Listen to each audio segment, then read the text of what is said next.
제목, 예수님 때문에 참을 수 없는 기쁨이 있습니까? 라는 제목으로 말씀을 나누고자 합니다. 제가 2001년 나이 41에 하나님의 부르심을 받고 이제 신학대학원에 입학을 했습니다. 직장은 이제 옮겨가지고 인천에서 다녔고, 이곳에서 목회를 하고 이제 새벽기도 인도하고, 그리고 이제 서울 방배동에 이제 야간 신학대학원을 다녔습니다. 매일 이 세 곳을 다니면서 각기 다른 일을 했기 때문에 공부 시간은 좀 절대적으로 부족했습니다. 머리가 좋으면 좋은데 그것도 안 됐기 때문에 여러 가지 힘들었습니다. 그래서 그런지 지금도 가끔 이제 꿈에서 제가 학점이 미달돼 가지고 졸업 못한다는 끔찍한 통보를 받는다거나 다시 학교에 재입학해야 된다는 이런 통보, 이런 끔찍한 꿈을 지금 꾸기도 합니다. 이런 상상도 해봅니다. 제가 이제 과학은 아주 취약한 과목인데 어떤 교수가 이런 문제를 저한테 낸 거예요. 시험지에 서로 종류가 다른 세 가지 동위 원소를 밝히고 그것을 구분하는 전자기적 특성을 논술하라. 이런 시험 문제를 제가 받았다고 칩시다. 여러분 아시겠어요? 저는 이 문제가 무슨 말인지 무슨 개념의 문제인지 도통 아는 바가 없습니다. 시험 문제와 제 지식이 연결이 안 되는 거죠. 고통스러운 시험 시간 90분이 다 흘러가고 제가 이제 교수님에게 백지의 시험 답안지를 제출을 합니다. 그 순간 놀라운 일이 일어납니다. 아무것도 쓸 수 없었던 백지의 답안지가 교수의 손에 들어가려는 순간 한 번도 만난 적이 없는 어떤 사람이 짠하고 나타나서 저의 답안지를 낚아채더니 내 이름을 지우고 자기 이름을 적어 넣었습니다. 그리고 자기 답안지에는 저의 이름을 적어 넣어준 겁니다. 얼마 후에 성적이 나왔어요. 나는 A뿔에 좋은 성적으로 패스 합격을 했고 그 사람은 제가 백지를 낸 그곳에 이름을 썼기 때문에 그 사람은 낙제를 했습니다. 나는 그 사람의 점수를 받았고 그 사람은 시험 문제에 아무것도 써놓지 못해서 0점의 나의 점수를 대신 받은 겁니다. 물론 대학에서 실제로 이런 일이 일어날 가능성은 전혀 없습니다. 그런데 이건 예수님이 이 세상에 30년 살면서 우리를 위해서 하신 일을 보여주는 아주 좋은 비유가 됩니다. 예수님은 우리가 살았던 죄로 얼룩진 삶에 우리의 이름을 지우고 그분의 이름을 대신 적어 넣으셨습니다. 내가 받아야 할 징벌을 그분의 것이 되었고 그분의 공로가 내 것이 대신 된 거죠.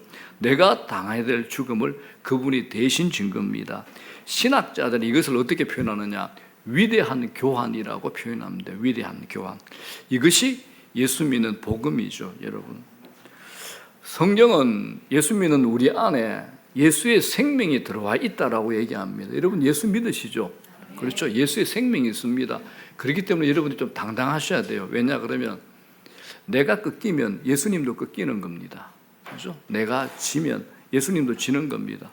이 믿음 가지고 사시기 바랍니다. 자, 요한 1서 5장 12절입니다. 다 같이 시작. 아들이 있는 자에게는 생명이 있고 하나님의 아들이 없는 자에게는 생명이 없느니라. 우리는 뭘 가지고 사는 자들이죠? 예수 생명을 가지고 사는 자들입니다. 그런데 여러분 이거 말로만 또 생각으로만 이걸 가지고 이 자리에서 머무시면 안 됩니다. 더 나가셔야 됩니다. 자, 먼저 우리가 확인해야 될 것이 있습니다. 여러분 믿음이 뭐라고 생각합니까? 여러분들에게 믿음은 무엇입니까? 여러분들의 믿음이 뭡니까? 믿음은 하나님 말씀을 내 삶에 적용하는 겁니다. 내 삶에 적용하는 거죠. 하나님 말씀에 순종한 것까지가 내 믿음입니다. 순종한 내 삶을 말합니다. 내 생각에 내 마음에 어떤 게 있어도 순종하지 않으면 그걸 믿음이라 그러지 않습니다. 하나님 말씀에 대해서 살아낸 것, 행동한 것, 순종한 것까지가 내 믿음입니다. 제가 평신도 때부터 좋아했던, 존경했던 두 분의 목사님이 계십니다. 그 중에 이제 한 분이 얼마 전 예배 설교에서 아주 유익하고 재미있는 말씀을 하신 것이 유튜브에 쇼츠로 나왔어요. 이걸 제가 잠깐 보고 자는데 이분이 누구냐면 이제 박영선 원로 목사님입니다. 이분의 특징이 뭐냐? 신학을 하기 전에 일반 대학을 졸업했는데 이때 이미 당구가 1000점을 쳤다고 합니다. 당구가 1000점이라. 그런데 여러분 당구 좀 아시죠? 연애 안 해보셨나요? 남자 안 따라다니셨나요? 전부 거룩한 남성들만 만나셨나요? 그죠? 당구 좀 아실 겁니다. 자, 그래서 이분이 당구 얘기를 가지고 정말 은혜롭게 잘하는 건데 잘 얘기를 설교 시간 하셨는데 내가 이분 얘기를 내 것으로 만들어 이런 얘기가 있었습니다 하는 것보다도 한 2, 3분 되니까 쇼츠니까 한번 들어도 참 좋겠다 싶어서 제가 이대로 옮깁니다. 자, 2, 3분 되니까 한번 보도록 하겠습니다. 자, 영상.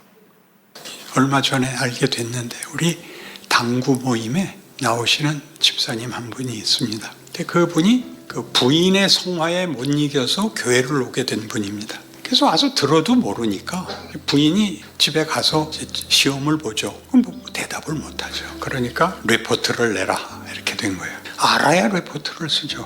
그러는데 마침 당구 모임이 있다는 걸 알게 됐습니다. 그래서 당구 모임에 들어왔는데 그때 이분이 당구를 몇 쳤냐면 30 쳤습니다. 아시죠? 30은 당구장 구경 한번 하면 그게 30점입니다. 저는 1000점입니다. 이 친구가 와서 자기 실력을 감추고 끼기 위해서 매일 유튜브에서 본 포지션에 공을 놓고 연습을 합니다. 치자 그러면 실력이 없으니까 나 연습해야 된다 그러는데 내가 아무리 봐도 그 포지션은 예술구 포지션입니다. 근데 그 친구가 치는 건 말도 안 되는 거 치고 있거든요. 그래서 내가 그 말도 안 되는 짓을 왜 목사님 모르셔도 됩니다. 그렇게 10년을 해서 지금 맞수가 됐습니다. 대단하죠. 부인이 어느 날 드디어 반문을 했답니다. 밤낮 목사님하고 한다는 게 당구 치는 게 전부야? 그게 뭐 하는 짓이야? 그래서 이분이 중요한 이 말을 했어요. 배우는 게 얼마나 많은데. 당구 치면서 뭘 배우는데? 아량과 배려를 배웠어. 어떻게 하는지 아십니까? 우리는 복식을 칩니다. 둘씩 편먹고. 단식은 저도 혼자 책임지면 되는데 복식은 파트너 때문에 부담이 됩니다. 처음에 다들 쩔쩔맸는데 이제 15년쯤 되니까요.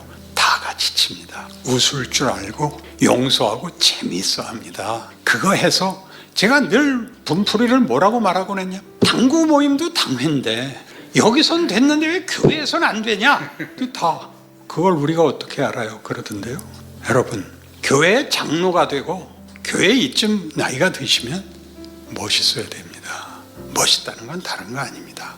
상대방의 몰상식이나 부족함이나 거짓된 것이나 말이 안 되는 건 넘어가 주셔야 됩니다. 좋은 말 할 거 없을 땐 침묵하시면 됩니다. 그게 지금 우리 이 9장 10장에서 하는 얘기입니다. 예수가 죽어서 우리를 살린다는 게 말이 되지 않냐? 하나님 그렇게 하신다. 너희는 도망갈 데가 없다. 그렇게 얘기하는 게 기독교입니다. 아멘.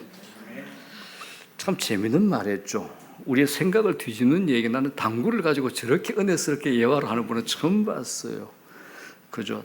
당구 모임도 당회인데, 그죠? 당구장에서는 은혜가 되는데 왜 교회에서는 당회가 은혜가 안 되냐?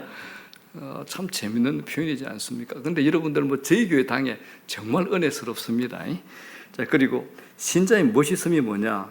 상대방의 몰상식, 거짓, 부족함, 말이 안 되는 것을 넘어가 주는 것이다. 이게 신자의 멋있습니다라고 얘기합니다. 좋은 말 할 거 없으면 그냥 침묵해라. 이게 예수 믿는 자의 성숙함, 예수 오래 믿는 자들의 멋이다라고 얘기를 하셨죠. 저는 이렇게 설교하는 분을 처음 봤어요. 참 제게 자극이 되고 도전이 됩니다. 참 멋있는 분이세요. 여러분, 한국 교회에서 이분만큼 신학적으로 지평이 넓고 깊은 분은 제가 보지를 못했습니다. 신학적으로 굉장히 깊고 넓은 분입니다. 그래서 평신도리 듣고 나면 설교 너무 어렵다 할 정도인데 저분은 그 고집을 하셔요. 30대 후반에 하나님의 열심이라는 책을 냈는데 아직까지 우리 한국 교회에서는 한국 교계 목회자들에게는 전설 같은 책이라 그러죠. 한번 여러분들도 이 말씀 명심하면 좋겠습니다. 자, 이제 제가 설교를 이어갑니다. 자, 우리 신자라면 누구나 이제 세례를 받죠. 세례는 형식적인 통관 절차가 아닙니다. 세례는 그리스도 안에서 나의 옛 사람이 죽고 새 생명을 얻어 새로운 삶을 살기 시작하는 영적 예식이 세례죠. 이걸 가지고 사도 바울이 잘 알 수 있도록 고린도전서 10장 말씀을 통해서 우리에게 기가 막히게 설명을 합니다. 이스라엘 백성들이 하나님의 개입으로 애굽 종살이 430년을 마치고 하나님이 약속하신 가나안을 가는 중에 홍해 앞에 진을 칩니다. 이때 마음이 돌변한 애굽 왕이 온 군대를 이끌고 이스라엘 백성들을 추격하기 시작을 합니다. 이스라엘 백성들이 진퇴양난에 빠지죠. 앞에는 홍해 바다가 가로막아 뒤에는 애굽의 전차 부대가 뒤쫓아옵니다. 도간의 던쥐꼴입니다. 이스라엘 백성들은 영락없이 죽은 목숨이었습니다. 그때 하나님께서 홍해 바다를 저렇게 갈라주십니다. 이스라엘 백성들이 전부 무사히 홍해 바다를 다 건너요. 새 생명을 얻은 거죠. 죽은 목숨이었는데 하나님의 은혜 안에서 새 생명을 얻은 겁니다. 이게 끝이 아닙니다. 여기서 중요한 사실이 있습니다. 이스라엘 백성들이 홍해를 건넌 뒤 어떻게 됐을까요? 홍해 바다는 원래대로 다시 합쳐진 겁니다. 이를테면 이스라엘 백성들이 애굽으로 되돌아갈 길이 없어졌다는 겁니다. 그들에게 남은 게 뭡니까? 오직 하나님의 말씀을 쫓아 가나안에 가는 것밖에 없습니다. 이게 세례의 올바른 의미가 됩니다. 내가 예수 믿는다는 것은 예수의 새 생명을 얻음으로 인해서 나의 옛날의 삶으로 되돌아가지 않고 주님의 말씀을 쫓아 주님의 말씀을 내 삶에 적용하며 살아가는 것, 이것이 세례의 의미가 됩니다. 그런데 애굽에서 탈출한 세대들은 전부 실패하죠. 그들이 건넜던 홍해가 다시 합쳐져 애굽으로 되돌아갈 길이 없어졌는데 그들 마음속에는 늘 애굽으로 되돌아가고 싶은 길이 그대로 남아 있었던 겁니다. 그래서 그들이 하나님께서 주시는 만나와 메추라기를 매일 먹으면서도 하나님 말씀은 멀리하죠. 자기 욕망에 집착을 하면서 그들은 결국 모두 광야에서 죽고 맙니다. 이스라엘 백성들은 홍해라는 엄청난 은총을 받고서도 그것을 외적인 자랑거리로 삼았을 뿐 하나님 말씀을 순종하기 위한 영적 세례가 되지 못했다라는 겁니다. 자, 이런 맥락에서 오늘 말씀의 주인공을 우리가 한번 주목할 수 있기를 바랍니다. 주인공은 세례요한입니다. 세례요한만큼 예수님으로부터 최고의 칭찬을 받은 사람이 없습니다. 자, 마태복음 11장 11절에 이런 말씀이 있죠. 다 같이 시작. 여자가 낳은 자 중에 세례요한보다 큰 이가 일어남이 없도다 합니다. 성경을 읽어본 분들이라면 예수님의 이런 평가에 솔직히 공감이 가지 않습니다. 세례요한의 생애를 한번 생각해 보십시오. 세례요한은 아주 늙은 부모 사이에서 기적적으로 태어난 외동 아들입니다. 그는 30세가 되도록 일반 청소년들과는 일반 사람들과 전혀 다른 환경에서 자랍니다. 왜냐하면 광야에서 생활하죠. 메뚜기와 석점, 꿀을 먹으면서 생활했고 평생 포도주를 입에 대지 않았습니다. 결혼도 하지 않았습니다. 그런 그가 30대 초반에 모든 이스라엘 백성들이 주목하는 위대한 선지자의 위치에 올랐지만 그 인기도 아주 잠깐이었습니다. 1년 정도 혜성처럼 나타났다가 초라하게 사라집니다. 이 사람의 마지막은 너무 비참합니다. 당시 왕인 헤롯 왕이 자기 동생의 부인을 취해가지고 왕비를 삼았는데 그걸 세례요한이 직설적으로 지적을 합니다. 그것 때문에 투옥이 됐는데 그 투옥된 그 상태에서 왕비의 간교함 때문에 세례요한이 목이 베어집니다. 그 머리가 쟁반에 담겨 많은 사람의 구경거리, 조롱거리가 되죠. 이런 비참한 인생을 살은 세례요한을 두고 왜 예수님께서 여자가 낳은 자 중에서 가장 큰 자라고 하셨는지 우리는 얼른 납득이 되지 않는 겁니다. 자, 왜 그런지 우리가 현장 안으로 한번 들어가 봅시다. 예수님께서 공생의 사역을 처음 하실 때 세례요한의 인기가 하늘을 찌를 듯 했습니다. 예루살렘과 온 유대와 요단강 부근 사람들이 다 그에게 나아가 자신들의 죄를 고백하고 그에게서 세례를 받습니다. 자, 세례요한의 메시지는 사람들 마음에 깊이 파고듭니다. 그가 선포한 회개하라 천국이 가까워 왔느니라 라는 외침이 수많은 사람들의 양심을 건드립니다. 그 메시지를 들은 많은 사람들이 죄를 고백하고 그에게 세례를 받습니다. 이때 세례요한은 정신적 지도자로 우뚝 서죠. 모든 사람들의 시선을 한 몸에 받게 됩니다. 그런데 바로 이때 예수님이 등장을 하신 겁니다. 처음 몇 달 동안은 사람들 눈에 세례요한이나 예수님이 구별이 없어 보입니다.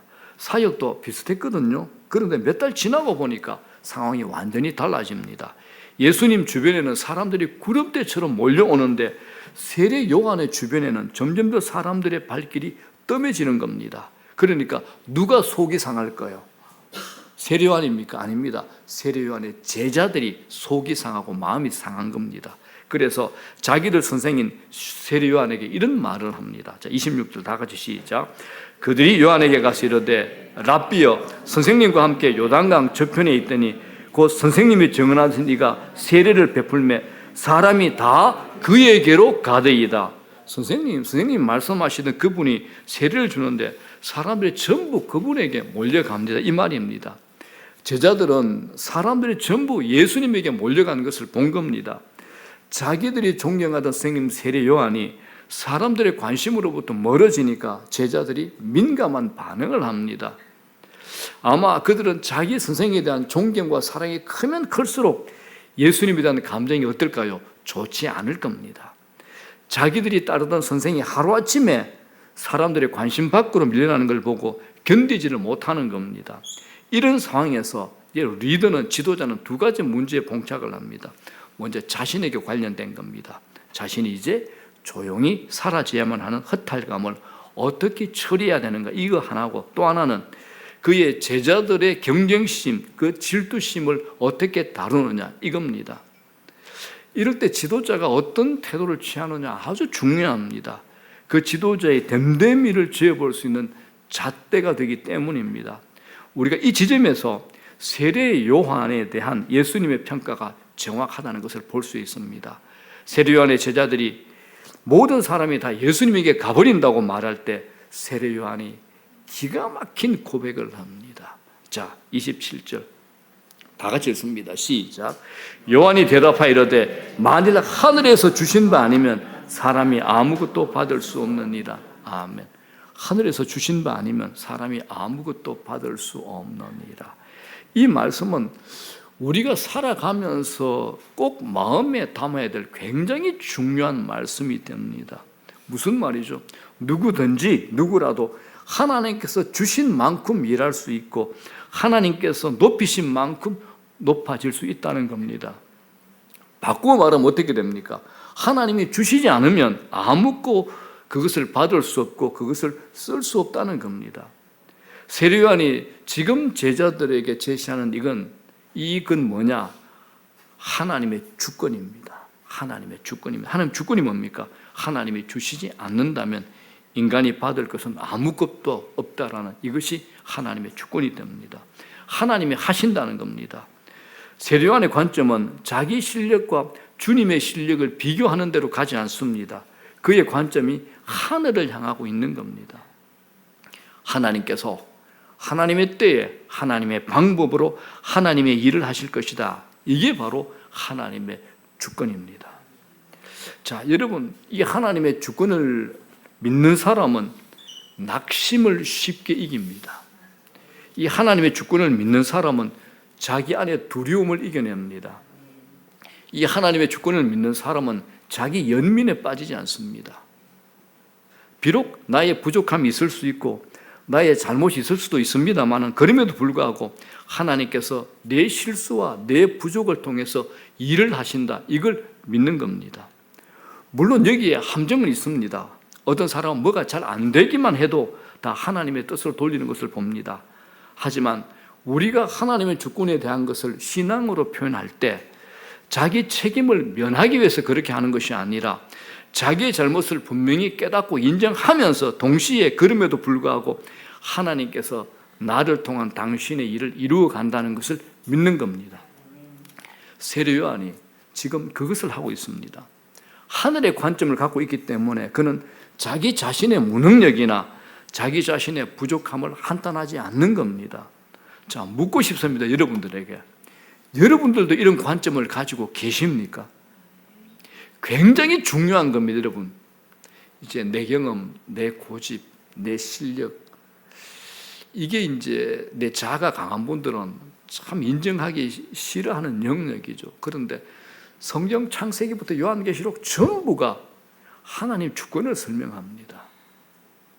내 뜻대로 되는 게 없습니다, 여러분. 이 관점을 가지셔야 됩니다. 하나님의 주권을 볼 수 있는 눈을 주십시오. 그리고 하나님께서 내게 무엇을 주셨는가, 내게 무엇을 허락하셨는가, 하나님께서 어떻게 일하시는가 볼 수 있는 마음의 눈을 열어주십시오라고 기도하십시오. 보게 하십니다. 우리가 이 사실을 믿는다면 내 자신을 다른 사람과 비교하지 않습니다. 다른 사람들로부터 비교당할 이유가 없는 거죠. 1등 못했다고, 남보다 뛰어나지 못하다고 좌절할 필요가 없는 겁니다. 하나님이 이미 내게 주신 것이 있기 때문입니다. 하나님이 주신 것을 어떻게 별 볼 일 없다고 팽개치고 다른 사람이 가진 것을 자기가 가지지 못했다고 안달할 수 있겠습니까? 성경에 여러 곳이 있지만 시편에도 이렇게 얘기합니다. 자, 시편 75편 6절 7절입니다. 다 같이 시작. 물은 높이는 일이 동쪽에서나 서쪽에서 말미암지 아니하며 남쪽에서도 말미암지 아니하고 오직 재판장이신 하나님이 이를 낮추시고 저를 높이시느니라. 하나님이 하십니다. 여러분, 우리 열심히 하셔야 됩니다. 성실하게 하셔야 됩니다. 성공을 위해서 노력하셔야 됩니다. 그러나 우리가 성공을 위해 노력할 때 절대로 놓치지 말아야 될 시각이 바로 이 시각입니다. 내 인생과 자리는 하나님이 주신 것이고 하나님이 세워주셔야만 지켜진다는 겁니다. 우리가 교회 공동체 있잖아요. 교회는 특성상 다양한 사람들을 만날 수밖에 없는 장소입니다. 그런데 사람들을 만나다 보면 자연적으로 생기는 현상이 또 하나 있습니다. 다른 사람과 나를 비교하게 되는 겁니다. 그 안에서 수많은 교만과 열등감을 느끼게 되고 불평과 원망의 마음을 갖기도 합니다. 하나님을 만나러 교회에 왔는데 교회 안에서 비교하고 비교당하다가 시험 들어 교회를 떠난 사람들이 얼마나 많은지 모릅니다. 교회는 하나님을 만나는 곳이죠. 하나님을 예배하고 자신이 누구인가를 깨달아 하나님의 능력을 맛보고 그 기쁨을 누리는 것이 교회입니다. 그런데 교회 안에서 사람을 바라보다가 비교하다가 망합니다. 장로님들이 대체적으로 교회를 옮기시는 건 딱 이유 이거 하나입니다. 비교하고 비교당하다가 못 견뎌서 다른 데로 갑니다. 장로님들이 한결같이 이렇습니다. 굉장히 무서운 영적 질병입니다. 그래서 교회 안에 제일 큰 질병이 뭐죠? 섭섭병이라고 그러잖아요. 그죠? 내가 옛날에는 주목을 받았는데 이제 왜 교회 안에는 새로운 분들이 오면 아무래도 그분들 신앙이 성숙할 때까지 그분에게 주목하잖아요. 그러면 이제 먼저 된 분들이 섭섭합니다. 그래서 이제 마음이 상하시는 거죠. 이건 누구나 다 그럴 수 있습니다. 목회자들도 그럴 수 있습니다. 알고 우리가 하나님 은혜로 미리 방어하자는 겁니다. 미리 알고 지나가자라는 겁니다. 여러분, 고린도전서를 보게 되면 조금 잘 되는 삶을 사는 사람들 향해서 바울이 이런 얘기를 합니다. 자, 고린도전서 4장 7절 공동번역 쉬운 번역을 한번 읽어보겠습니다. 시작. 도대체 누가 여러분을 남보다 낫다고 보아줍니까? 여러분이 가지고 있는 것은 모두 하나님께로부터 받은 것이 아닙니까? 이렇게 다 받은 것인데 왜 받은 것이 아니고 자기의 것인 양 자랑합니까? 이걸 마태복음 25장 달란트 비유를 통해서 주님이 기가 막히게 이렇게 설명을 합니다. 자, 주님께서 어떤 사람에게는 1달란트 맡기죠. 어떤 사람에게는 또 2달란트 맡깁니다. 또 다른 어떤 사람이 몇 달란트요? 5달란트를 맡깁니다. 자, 그런데 이들이 장사를 해서 맺은 열매를 생각해 보십시오. 2달란트 받은 사람은 장사해가지고 몇 달란트 남깁니까? 2달란트 해가지고 4달란트를 남깁니다. 자, 그런데 한번 생각해 볼게요. 이 4달란트를 받은 사람은 절대로 5달란트 받은 사람의 것을 넘지를 못하는 겁니다. 왜 처음에 주인이 3달란트를 주지 않았을까요? 그러면 3달란트를 받아서 3달란트를 남기면 몇 달란트 되죠? 6달란트 돼갖고 5달란트 받은 사람을 넘어설 텐데, 그런데 성경은 2달란트만 맡겼다라고 얘기를 합니다. 2달란트는 2달란트 그대로 다 남겨도 4달란트입니다. 여러분, 이게 하나님께서 우리에게 허락하신 은사의 비밀입니다. 저는 제게 주신 하나님의 은사의 달란트가 있습니다. 제가 지금부터 죽을 때까지 1시간도 자지 않고 열심히 목회를 해도 영락교회 한경직 목사님에게나 옥하는 목사님처럼 목회를 하지 못할 겁니다. 제가 24시간 기도하고 공부를 해도 로이드 존스 목사님처럼 그런 탁월한 설교를 하지 못할 겁니다. 그러면 나는 왜 이럴까? 날마다 주저하고 비교하고 낙심해야 됩니다. 그러나 저는 비교하지 않습니다. 좋은 것은 자극을 받고 본받으려고 하지만은 비교는 하지 않습니다. 제가 분명한 게 하나 있습니다.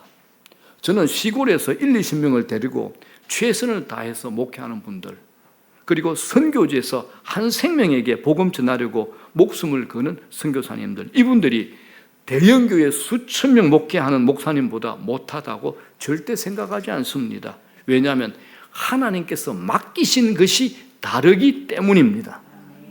맡기신 것이 분명히 다릅니다. 우리가 이 땅에서 모든 사명을 마치고 주님 앞에 갔을 때 주님은 내 삶의 사이즈나 큰 일을 한 것을 묻지 않으십니다. 내가 네게 맡긴 사명대로, 은사대로, 달란트대로 충성을 했느냐, 이걸 물으실 겁니다. 세례 요한의 훌륭한 점이 드디어 드러나죠. 자, 28절 이렇게 얘기합니다. 다 같이 시작. 내가 말한 바 나는 그리스도가 아니요 그의 앞에 보내심을 받은 자라고 하는 것을 증언할 자는 너희니라. 세례 요한은 평소에도 제자들에게 분명히 밝힌 사실이 있습니다. 나는 그리스도가 아니거든. 나는 예수님을 증거하는 소리일 뿐이다. 안내판일 뿐이다. 이게 하나님이 내게 주신 귀한 소명이다라는 겁니다. 당시 세례 요한은요, 마음을 조금만 잘못 먹어도 자신이 메시아라고 착각할 수 있는 그런 처지에 있었습니다. 주위 사람들이 당신 메시아 아니냐라고 떠보는 사람들이 적지 않았습니다. 그리고 그를 메시아라고 믿는 사람들도 적지 않았습니다. 경력만 보면, 스펙만 보면 세례 요한이 예수님보다 앞섰습니다. 예수님은 30세가 되도록 먼지를 뒤집어 쓰고 대패질하던 목수였잖아요. 그런데 세례 요한은 20년이 넘도록 광야에서 거룩한 수도 생활을 했던 사람입니다. 예수님보다 사람들에게 훨씬 더 매력을 줄 수 있는 사람은 사실은 세례 요한입니다. 그러나 세례 요한은 자신이 누구고 무엇을 위해 하나님의 보내심을 받았는지 정확하게 알고 있는 큰 인물이었습니다. 이런 지혜가 있는 사람은 자기 몸에 맞지 않은 옷을 탐내지 않습니다. 그리고 자기보다 큰 옷을 입은 사람들을 시기하지 않습니다. 저는 목회하면서 차라리 성공하지 않았으면 좋았을 그런 목사님을 보기도 합니다. 자신의 성공 때문에 하나님으로부터 멀어지고 강박해보고, 무엇보다도 사람들과 가족들로부터 멀어지는 사람, 목회자까지도 저는 본 적이 있습니다. 진정한 성공은 목회 성공 아니죠. 하나님이 인정하시는 성공이어야 된다는 겁니다.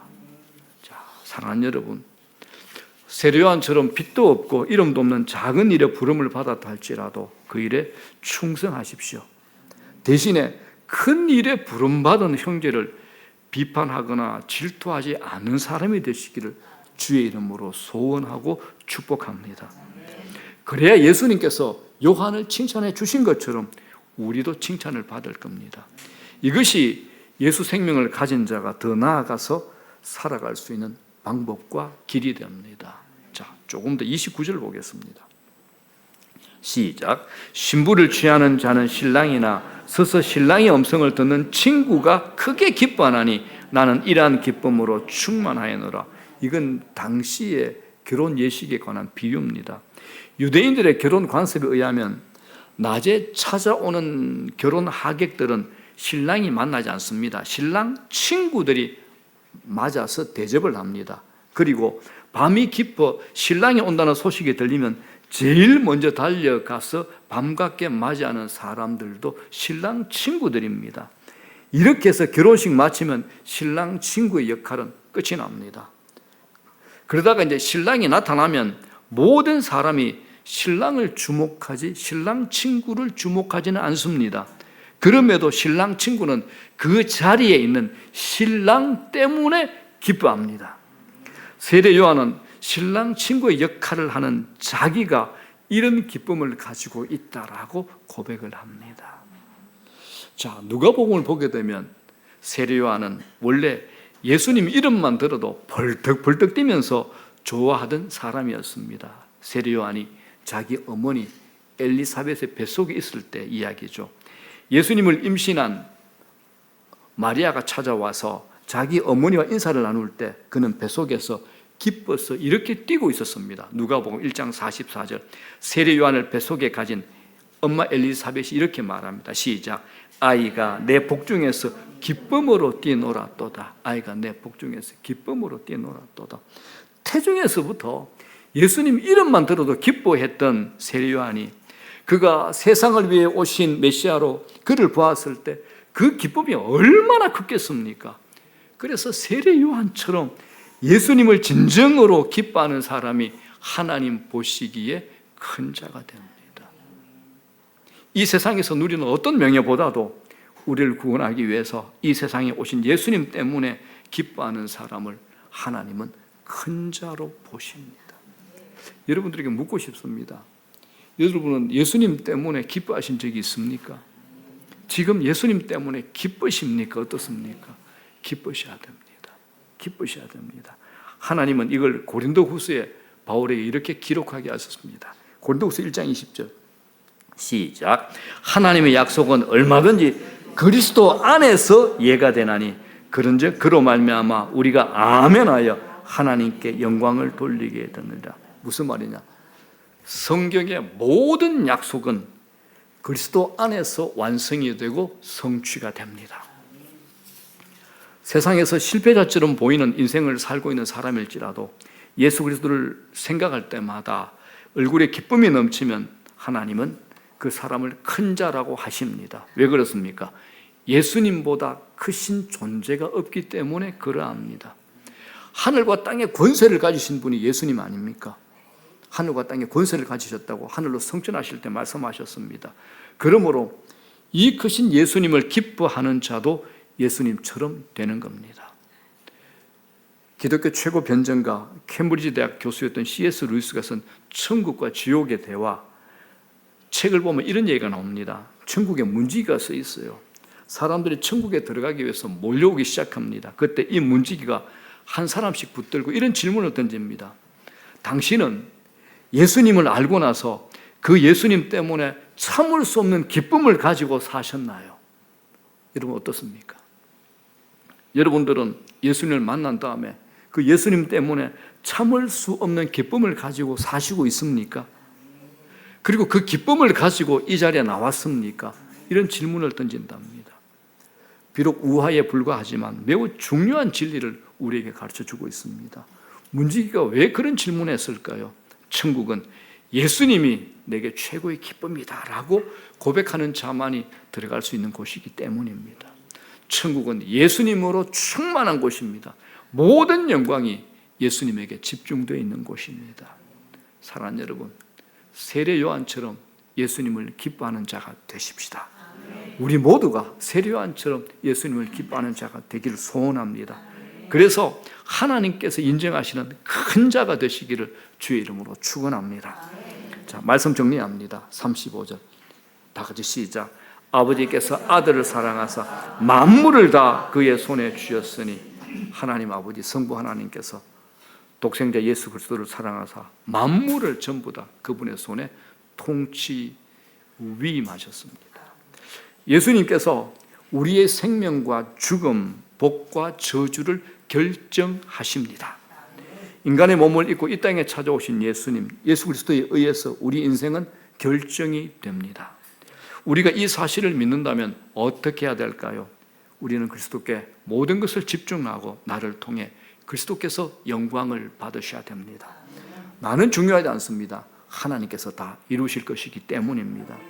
이것이 바로 예수님께서 세례 요한을 향해서 가진 너는 가장 큰 자, 너는 가장 큰 자다라고 하신 이유가 됩니다. 그는 하나님이 자기의 준 인생을 감사히 받았습니다.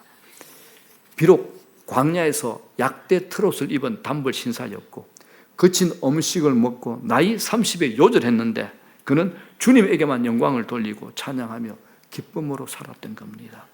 사람들이 그에게서 다 떠나 그리스도께 몰려가도 세례 요한은 흔들리지 않았습니다. 자신의 사명을 알고 살았습니다. 자, 마지막 36절입니다. 이렇게 되어 있죠. 다 같이 시작.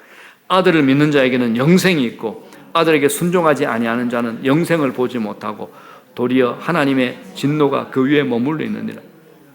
믿는 자에게는 뭐라 그러죠? 영생이 있고라고 합니다.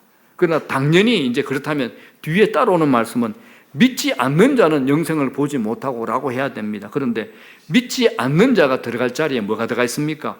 순종하지 아니하는 자라 이 말씀이 들어가 있습니다. 그러므로 여러분 믿음의 반대는 불신 아닙니다. 믿음의 반대는 뭐죠? 순종하지 아니하는 겁니다. 순종하지 아니하는 게 믿음의 반대입니다. 그래서 믿음은 당연히 순종이 따라와야 되는 겁니다. 사랑하는 여러분, 예수 믿는 건 놀란 겁니다. 천하 만물을 다스리는 그분이 내 안에 영으로 와 계시잖아요. 내 안에 생명이 있잖아요. 그렇기 때문에 잠깐 눈에 보이는 이미지, 환경, 소리 때문에 우리가 좌절하고 절망할 수 있지만 세상의 어떤 것도 나를 꺾을 수 없다라는 이런 영적 정체성을 가지게 되는 거, 이게 예수 믿는 겁니다. 제발 예수 믿는 거 가지고 여러분들 시시하게 살지 말기를 바랍니다. 어마어마한 겁니다.